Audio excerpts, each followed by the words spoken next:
So, Mr. Steffens, you have already started. You should be getting the announcement. There we go. Okay. I'd like to call to order the Sumner City Council special meeting, and the date is the 27th of September, and the time is 7:16. As a reminder, on June 30th, Governor Inslee issued his Washington Ready Guidelines, effectively reopening the state of Washington and removing most of the COVID-19 restrictions. The city has been working hard to upgrade both the layout and technology in the city council chambers so that future meetings can accommodate both in-person and remote attendance.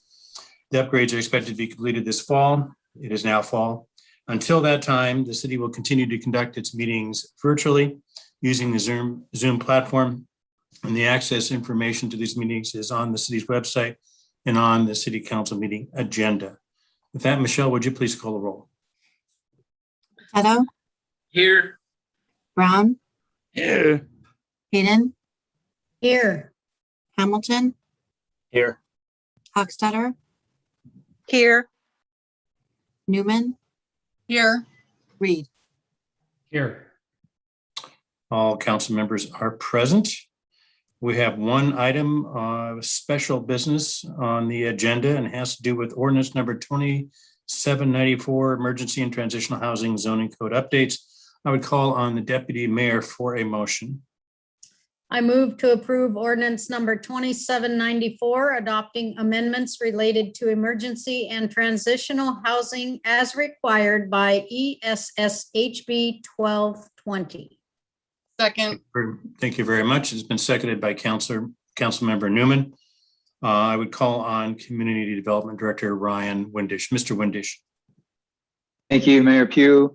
Members of the City Council, tonight before you is ordinance 2794 that would amend the Sumner's zoning code as it relates to the ESSHB or House Bill 1220 as adopted by the state legislature in April 2021.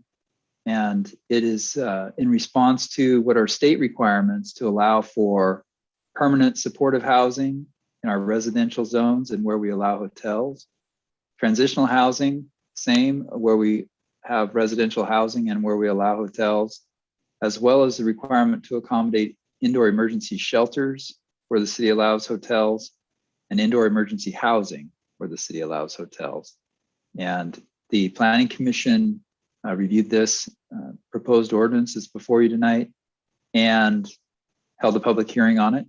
And the City Council held two study sessions, one in August on the 23rd and just tonight, hearing the Planning Commission recommendation previous to this meeting. The legislation allows for the city to adopt reasonable occupancy, spacing, and intensity of use requirements.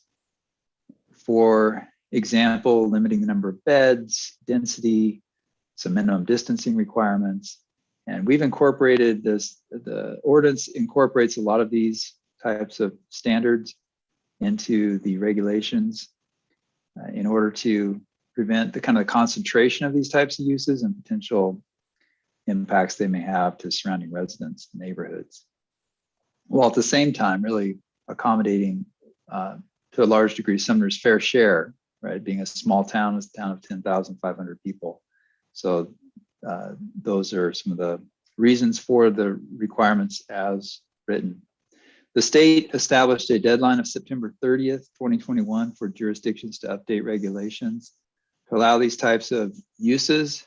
And that's why we're having a special meeting tonight to get that adopted before the deadline.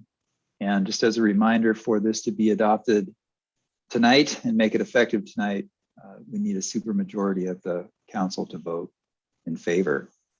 So staff's recommendation, as was the Planning Commission's recommendation, is for approval. Be happy to answer any questions. Thank you very much, Ryan. Questions or comments by council members? Questions or comments? Councilmember Newman.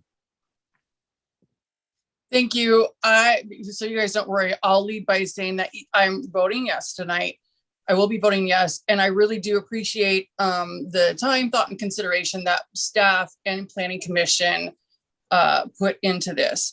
I would like to just flag something for consideration in the future, where perhaps maybe if the time comes where an amendment might be appropriate or might be worth considering. And I spent this time during our break actually on the phone with the chair of the Planning Commission, and he was actually open to the thought process anyway behind it. And that is, I just have the one concern over the cap at 10. I gave it a lot of thought when I was reading through, and I thought it kind of makes sense. It's about 1% of the population for Sumner. I get that we don't want to take on more than we can handle. And that the count in time was very also helpful information. Doesn't factor in growth. So we're setting a limit based on today's numbers and not 5-10 years from now, where it could change. And I don't know if we want that to be a growing number. But what it came down to, my actually biggest concern is that with that cap, if the day does, fortunately, I think it's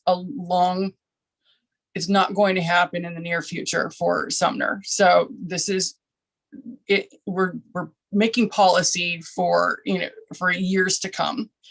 And in that, I do wonder if by setting that cap at 10, which I believe is just shy of the number of rooms that, say, for instance, Sumner Motel has, are we then forcing a situation where someone comes in and builds an additional place instead of simply buying Sumner Motel, and we are inadvertently doubling our impact because we set that cap, and potentially Sumner Motel wasn't a viable solution, where essentially transitional housing already is in existence. That's what a number of those families have been there for a couple of years.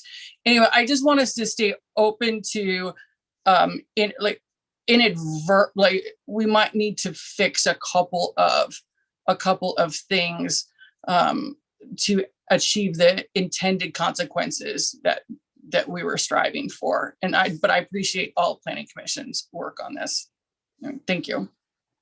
Yeah, thank you for your comments, Councilmember Newman. And I might note that councils always take actions on ordinances and on policy issues, trying to have a good crystal ball, but nothing's perfect. And as we go forward into the future, there's nothing precluding future councils from making adjustments to city policy and city ordinances to meet the changing needs of the community. So I appreciate you prefacing by saying you're where you're headed to in the vote, but also appreciate the concerns that you lay out, and something certainly for the council to consider in the future.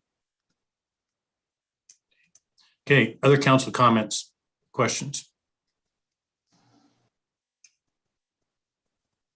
Okay, unless I'm corrected, City Attorney Marquez, is that the City Council hasn't had a hearing on this issue. The Planning Commission did.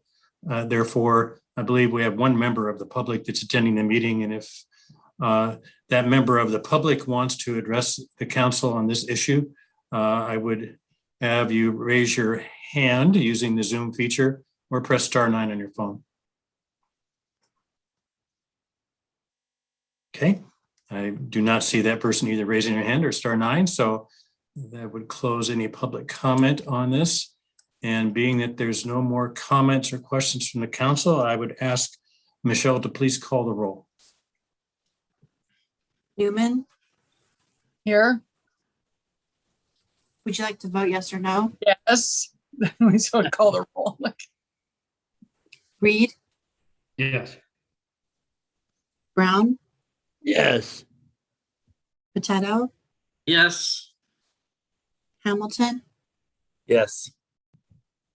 Hayden, Yes. Hochstetter. Yes.